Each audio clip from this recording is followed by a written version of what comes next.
দর্শক, সের্গেই পারাজানভকে নিয়ে দৃশ্যশব্দের বিশেষ সিরিজ পারাজানভের চলচ্চিত্র শেকড় অনুসন্ধানের যাত্রা এর ষষ্ঠ ও শেষ পর্বে আপনাদের স্বাগত জানাই। গত পর্বে আমরা আলাপ করেছিলাম পারাজানভের শেষ ছবি আশিক কারেব নিয়ে। আজ আমরা আলাপ করব পারাজানভের চলচ্চিত্রের তাত্ত্বিক ও দার্শনিক দিক নিয়ে। কিয়েভের দভোজেঙ্কো স্টুডিওতে নির্মিত সের্গেই পারাজানভের প্রাথমিক চলচ্চিত্রগুলো সমাজতান্ত্রিক বাস্তববাদের ঘেরাটোপেই আবদ্ধ ছিল। দ্য ফার্স্ট ল্যাড কিংবা আন্দ্রিয়েসের মতো চলচ্চিত্রে লোকজ পরিবেশ, কৃষিভিত্তিক সমাজ, হাস্যরস, প্রেম ও উৎসবের আবহ প্রাধান্য পেয়েছে, যা সোভিয়েত আদর্শ অনুযায়ী একটি সুখী সমাজতান্ত্রিক রাষ্ট্রের প্রতীক। কিন্তু পারাজানভ নিজে পরবর্তীতে স্বীকার করেছেন, রাষ্ট্রের চাপিয়ে দেওয়া প্রোপাগান্ডার বাইরে বেরিয়ে এই চলচ্চিত্রগুলো তার নান্দনিক চিন্তাকে আঁকতে পারেনি। পারাজানভ বলেছিলেন, সময় নিজেই ভাষা নির্ধারণ করে। আমি যে সময়ে কাজ শুরু করি সেটি ছিল সোভিয়েত বাস্তবতার সময়, কিন্তু সেই বাস্তবতার ভেতরে ভয় ছিল, কাজ হারানোর ভয়, বেঁচে থাকার ভয়। সেই ভয়ের ভেতর দিয়ে কাজ করতে গিয়ে আমি বুঝেছি বাস্তবতার বাইরেও আরেকটি সত্য আছে, যা প্রতীক, রূপক এবং চিত্রের মাধ্যমে প্রকাশ করা যায়। তার নির্মিত চলচ্চিত্র কাঠামোতে সময় আর ইতিহাসের ধারাবাহিক প্রবাহ নয়, বরং স্মৃতি, পুনরাবৃত্তি ও রূপান্তরের একটা চক্রাকার গতি আবর্তিত হতে থাকে। একই চরিত্র বিভিন্ন রূপে ফিরে আসে, একই প্রতীক ভিন্ন স্থানে, ভিন্ন সময়ে, ভিন্ন প্রেক্ষিতে আবির্ভূত হয়। ফলে পরিচয় হয়ে ওঠে ফ্লুইড ও বহুমাত্রিক। পারাজানভ এখানে সোভিয়েত রাষ্ট্রের একরৈখিক ঐতিহাসিক বয়ান নির্মাণের বিরুদ্ধে এই বহুমাত্রিকতাকে স্থাপনের প্রয়াস পান। তার নির্মিত 4টি শ্রেষ্ঠ ছবি ককেশাস অঞ্চলের মানুষের হৃদয়ের গভীর থেকে উৎসরিত। ইউক্রেনের জন্য শ্যাডোজ অফ ফরগটেন অ্যানসেস্টরস, আর্মেনিয়ার জন্য কালার অফ পোমেগ্রেনেটস, জর্জিয়ার জন্য the legend of Suram fortress এবং আজারবাইজানের জন্য আশিক কারিব নির্মাণ করে তিনি আক্ষরিক অর্থেই জাতি পরিচয়ের ঊর্ধ্বে উঠে একজন আন্তর্জাতিক শিল্পী হিসেবে নিজেকে স্থাপন করেন। ককেশীয় অঞ্চলের মানুষ নিওলিথিক যুগ থেকে কৃষিকাজ করে আসছে। এখানে পশুপালনের ইতিহাস আরও প্রাচীন। এই হাজার হাজার বছরের শিকারী জীবন, পশুপালন ও কৃষির সম্মিলিত জ্ঞান পারাজানভের চলচ্চিত্রে তাই অবধারিতভাবেই আসে। প্রকৃতিকে সম্মান করা, প্রকৃতি থেকে প্রাপ্ত উপহারের বিনিময়ে তাকেও নৈবেদ্য দেওয়ার এই প্রচলন পরবর্তীতে গাঠনিক ধর্মগুলো এসেও কিছুটা গ্রহণ করেছে নিজেদের টিকে থাকার স্বার্থেই। সুরাম দুর্গের উপাখ্যান ছবিতে এক পাইপবাদক শিশু জুরাবকে তার লৌকিক দেবতাদের পরিচয় করিয়ে দেয় এভাবে: ইনি হচ্ছেন নিনো, জর্জিয়ার আলোকবাহক।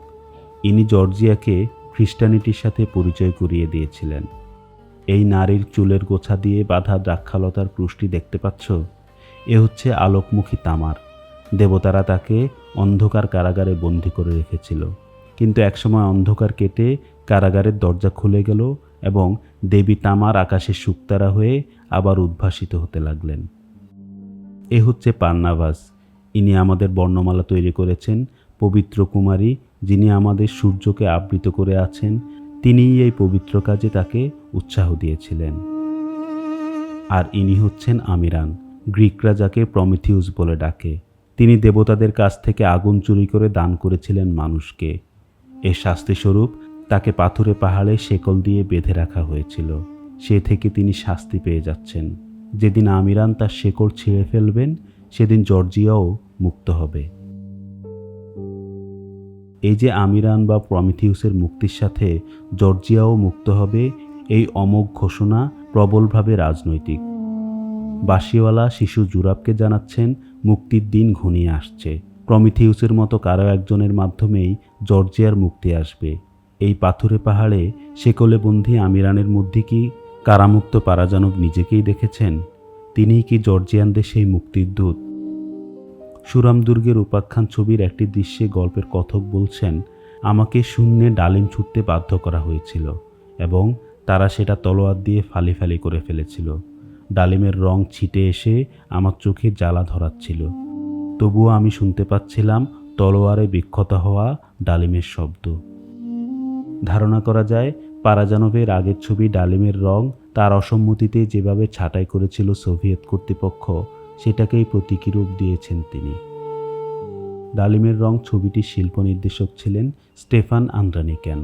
তিনি বলেছেন, এই ছবিটি নির্মাণের জন্য পারাজানভ গতানুগতিক অন্য ছবির মতোই একটা ধরাবাঁধা চিত্রনাট্য লিখেছিলেন। তারপর তিনি বেরিয়ে পড়েছিলেন আর্মেনিয়ার পথে প্রান্তরে। কবি সায়াতনোভাকে খুঁজতে গিয়ে চষে বেরিয়েছেন আর্মেনিয়ার প্রাচীন জনপদে, শুনেছেন মানুষের মুখে মুখে ফেরা অজস্র গল্পগাথা, দেখেছেন প্রাচীন স্থাপত্য, গির্জা, মন্দির।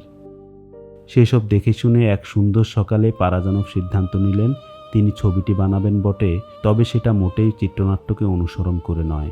এই চিত্রনাট্যের প্রয়োজন আর নেই। ঘোষণা করলেন কোনো জীবনী নয়, সায়াতনোভার কবিতার উপর ভর করে নির্মিত হবে 18 শতকের আর্মেনিয়া এবং কবির আধ্যাত্মিক দার্শনিক জিজ্ঞাসার আখ্যান। নতুন শব্দে নতুনভাবে নির্মিত হবে ডালিমের রং। সায়াতনোভার কবিতাকে চলচ্চিত্রে আঁকতে গিয়ে পারাজানভ সত্যি হয়ে ওঠেন কাব্য জাদুকর। একটা ছবি নির্মাণের জন্য আর্মেনিয়া ঘুরে ঘুরে পারাজানভের জ্ঞান চক্ষুর উন্মিলন ঘটেছিল। এই নতুন জীবন ভিক্ষা তার প্রায় প্রতিটি ছবিতে প্রভাব ফেলেছিল। সেজন্য পারাজানভের চলচ্চিত্রকে সেমিওটিক এবং নৃতাত্ত্বিক পাঠেও বিশ্লেষণ করা যায়। তার ছবি সাংস্কৃতিক স্মৃতি, ধর্মীয় প্রতীক এবং দেহগত অভিজ্ঞতার জগৎ খণ্ড খণ্ডভাবে স্থাপিত বিভিন্ন প্রতীকে আপাত বিচ্ছিন্ন ও অপ্রাসঙ্গিক মনে হলেও এগুলোর প্রত্যেকটি আলাদা বা সম্মিলিতভাবে ককেশীয় জাতিগুলোর পরিচয়কে পুনর্নির্মাণ করে। এই নির্মাণ ভাষা তার চলচ্চিত্রকে প্রথাগত বাস্তববাদী মডেল থেকে বিচ্যুত করে এবং মিথ, লোককথা ও রিচুয়ালকে চলচ্চিত্রের বাইরের নৃতাত্ত্বিক পরিচয় নির্মাণেও ভূমিকা রাখে।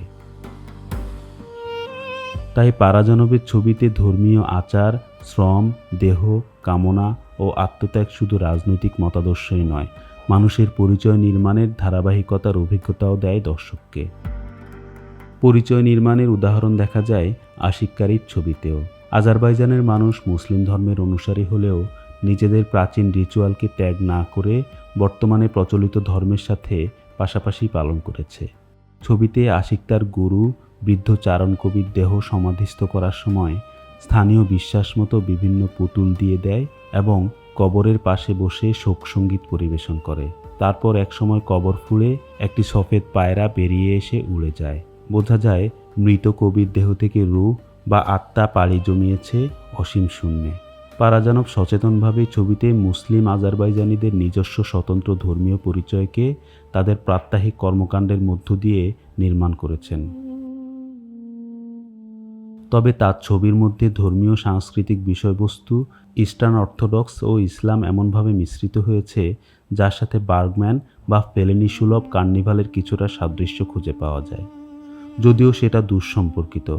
বার্গম্যান বা ফেলেনির খ্রিস্টানিটিতে বৈচিত্র্য ও আধ্যাত্মিক জিজ্ঞাসার চেয়ে বস্তুবাদী প্রশ্নই বেশি, কিন্তু পারাজানভের খ্রিস্টানিটিতে প্রাণ আছে, রং আছে, আছে মানুষের প্রাত্যহিক জীবনযাপনের মধ্য দিয়ে লালিত ধর্মীয় সাংস্কৃতিক পরিচয়।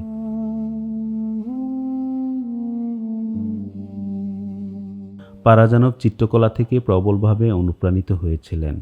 তার দৃশ্যগুলো একই সাথে ইমপ্রেশনিস্টিক ও সুররিয়ালিস্টিক। অটোমান স্থাপত্য, পারস্যের মিনিয়েচার চিত্রকলা ককেশাসের সংস্কৃতিতে যে প্রভাব ফেলেছিল সেটা প্রতিবিম্বিত হয়েছে তার প্রায় সব ছবিতে। এই নির্মাণশৈলী পারাজানভের একান্ত। ক্ষেত্রবিশেষের সংলাপের চেয়ে শব্দ ও সুরকেই প্রাধান্য দিয়েছেন পারাজানভ। পারাজানভের ছবির দৃশ্যগুলোর আরেকটি বড় বৈশিষ্ট্য হচ্ছে এর অনন্য কম্পোজিশন। তিনি দৃশ্য নির্মাণের ডেপথ বা গভীরতার চেয়ে উলম্ব বা উপর-নিচকে বেশি গুরুত্ব দিয়েছেন। অনেকটা সাদা কাগজে স্থাপন করা দ্বিমাত্রিক কম্পোজিশনের মতো সব কিছু উপর থেকে নিচের দিকে সাজানো। সেজন্য তার ইমেজে কোনো ডেপথ নেই, সব কিছুই ফ্ল্যাট। পারাজানভের চলচ্চিত্র কাঠামোর সবচেয়ে বড় বৈশিষ্ট্য হলো আমেরিকান বা ইউরোপিয়ান তো বটেই, সোভিয়েত ইউনিয়ন কর্তৃক নির্মিত ন্যারেটিভের ভাঙন। তিনি চলচ্চিত্রের প্রচলিত ধারার গল্প বলার চেয়ে প্রতিনিয়ত অভিজ্ঞতা নির্মাণ করে গেছেন। অভিজ্ঞতা, দর্শকের সাথে এটাই ছিল তার যোগাযোগের মূল সূত্র। তার ছবিগুলো দেখে চলচ্চিত্রের কোনো কাঠামোগত অভিব্যক্তির চেয়ে দর্শকের মধ্যে একটি সামগ্রিক অভিজ্ঞতা তৈরি হয়। এই অভিজ্ঞতার নির্মাণে পারাজানভ বেশ কিছু অভিনব পদ্ধতি অবলম্বন করেন। তিনি সময় ও স্থানকে নানা স্তরে বিভাজন করে দেন।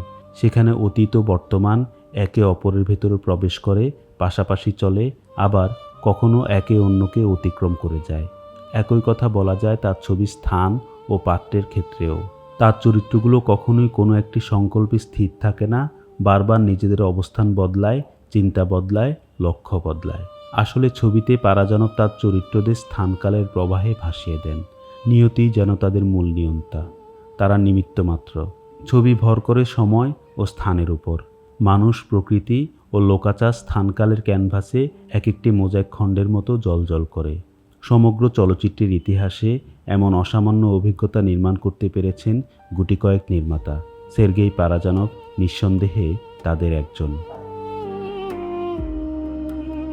দর্শক, এই পর্বের মধ্য দিয়ে শেষ হলো সের্গেই পারাজানভকে নিয়ে আমাদের বিশেষ সিরিজ। কেমন লাগলো এই সিরিজটি জানাবেন কমেন্টে। শীঘ্রই কথা হবে অন্য কোনো চলচ্চিত্রকারের কাজ নিয়ে। সে পর্যন্ত ভালো থাকবেন। ধন্যবাদ।